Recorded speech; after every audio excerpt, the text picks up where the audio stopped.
شرجیل نامی لڑکا جو کہ لگ بھگ 32 سال کا ایک جوان تھا، جو اپنے کام کاج میں اتنا مصروف رہتا تھا کہ جیسے زمانے میں کام کاج کے علاوہ کچھ ہے ہی نہیں۔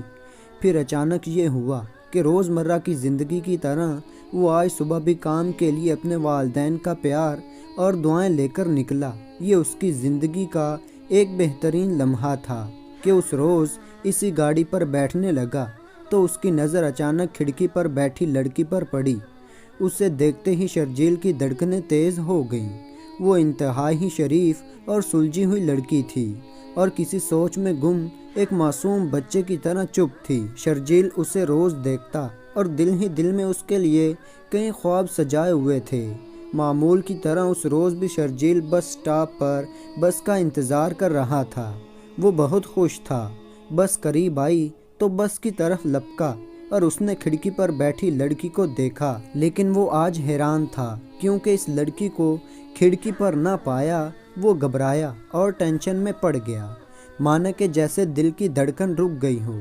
وہ سارا دن پریشان رہا اور سوچنے لگا کہ وہ آج بس میں کیوں نہیں آئی۔ اس کے من میں خیال آیا کہ میں جانوں کہ وہ آج کیوں نہیں آئی۔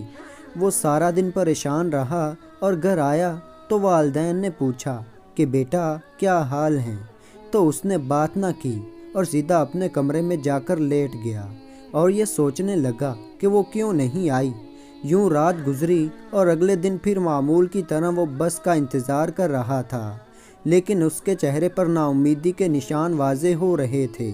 لیکن جیسے ہی وہ بس کی طرف لپکا، اس کا چہرہ خوشی سے کھل گیا کیونکہ اس نے اس لڑکی کو اسی کھڑکی پر پایا، لڑکی جو اس سے پہلے ہی دن سے نوٹ کر رہی تھی کہ یہ لڑکا مجھے روزانہ اسی ٹائم پر دیکھتا ہے اور مسکراتا ہے، لیکن اس میں ہمت نہ تھی کہ وہ جان سکے کہ یہ لڑکا مجھے دیکھ کر کیوں مسکراتا ہے۔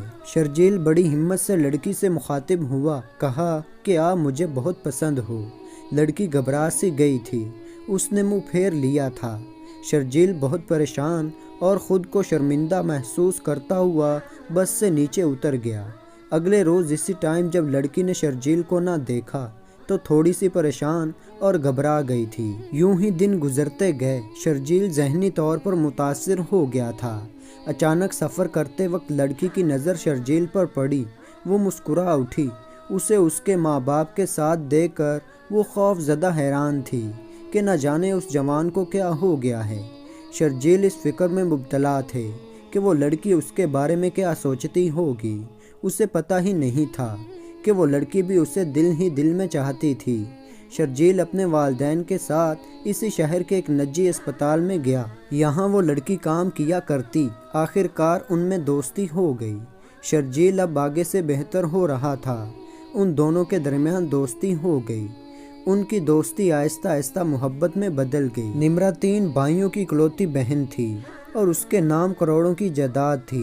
جو ہی ان دونوں کی محبت کا ذکر نمرا کے گھر والوں کو ہوا تو وہ شرجیل کی جان کے پیاسے ہو گئے۔ نمرا نے اپنے گھر والوں کو سمجھاتے ہوئے کہا کہ شرجیل ایک نیک اور اچھا لڑکا ہے، لیکن یہ بات نمرا کے گھر والے نہ سمجھ سکے۔ شرجیل اور نمرا کے درمیان جدائی کا موسم بگڑنے لگا۔ جدائی کے کالے بادل برسنے لگے۔ نمرا کے بھائی بہت ظالم تھے۔ انہوں نے شرجیل کو بڑی بے رحمی سے قتل کر دیا۔ جو ہی نمرا کو یہ بات پتہ چلی تو نمرا بہت بیمار اور ذہنی طور پر متاثر ہو گئی اور کچھ دن کی ہی مہمان بن کر رہ گئی۔ آخر کار موت ہی اس کا مقدر بنی۔